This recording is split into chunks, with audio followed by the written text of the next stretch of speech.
comparing the democratic procedures in Russia and in the US. So now you have seen it all, you've seen how we do it. Is there any difference that you noticed in the election procedure in the US and in Russia? Okay. I've seen the procedure on election day. So, and the procedure looks identical to the one in my neighborhood in New York. You walk into the voting place, a very inviting place, by the way, well marked, people know where to vote, people greet, very friendly, open. You go in, you go to the table, you give them your name, identification, they look you up in the rolls, you're a qualified voter, they give you a ballot, you go into the little booth and fill out your ballot, you come out, put it in the machine scans it, logs the vote, and drops the ballot into the basket. They retain that in the event they need to prove the electronic count, basically, for audit purposes. Someone litigates it, sues, says it's fraud, whatever, and here's the proof. That's identical to what we have. The thing that's different is whose name gets on the ballot, which I think is an essential part of whether or not it's a democratic process. And in a presidential election, since that's what I'm witnessing, the comparison, I learned that procedure yesterday speaking with the governor of this region, who allowed me to ask him a dozen questions specific to the technique of the election. This is far more democratic. This number of signatures, first of all, in the United States, you have to get on 50 ballots. Each of the states conducts their own presidential election by their own laws that are sort of guided by the national constitution, but by their own laws.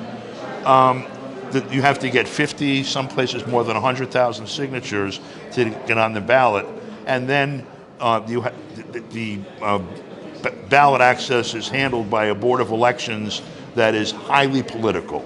They're political appointees whose job is to basically gatekeep the ballot for the powers that be in the United States. I've run for office 5 times myself in a little tiny village in north of New York City, and had to litigate every time and only got on the ballot twice.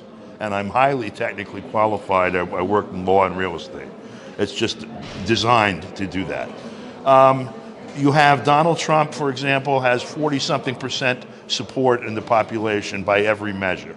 And they are doing everything to knock him off the ballot, so people can't vote for him even though they want to. You have Bobby Kennedy, who has better than 30% support already, running as an independent, and he has to go through more trouble than the candidates that are running with parties because he's running as an independent. It's an almost impossible task. I've done that work with Ralph Nader when he ran in 2000 and 2004, and just one place alone in Texas, we had to get more than 60,000 signatures to get him on the ballot inside 4 weeks. And we ended up getting 100,000, and they ended up knocking him off the ballot anyway. So here, you need fewer signatures in the whole country than you need in California and New York combined in the United States.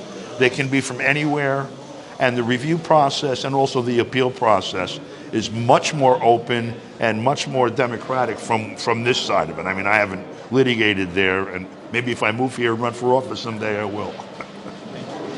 Что, поехали. Я наблюдал за процессом выборов только непосредственно в сам день выборов. В принципе, процедура идентичная. То же самое, что происходит у меня в Нью-Йорке. Вы являетесь на избирательный участок. И, кстати, я отметил, что здесь избирательный участок – это очень приятное место, люди очень дружелюбные, туда очень приятно прийти. Вы называете свое имя, показываете свой документ, удостоверение личности или паспорт.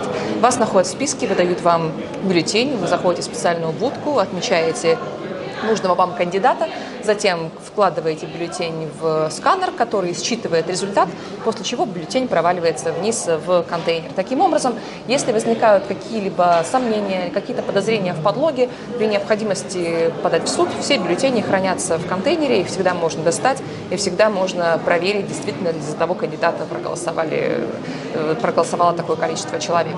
Что же касается отличий, отличия я тоже отметил. И надо сказать, что в первую очередь они касаются количества кандидатов, которые, в принципе, могут баллотироваться на должность президента. И мне кажется, что именно это указывает на демократичность страны.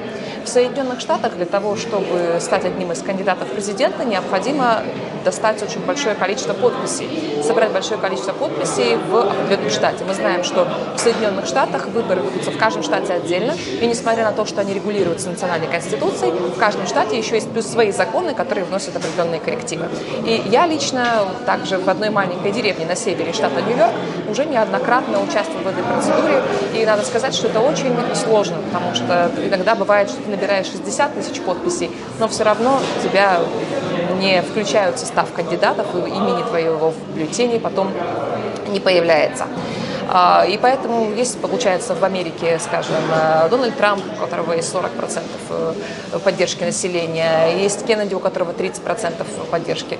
Как бы за них люди будут голосовать в любом случае, ну а как человеку другому, вот как независимому кандидату себя продвинуть, это гораздо сложнее. Здесь, в России, гораздо более демократичная система.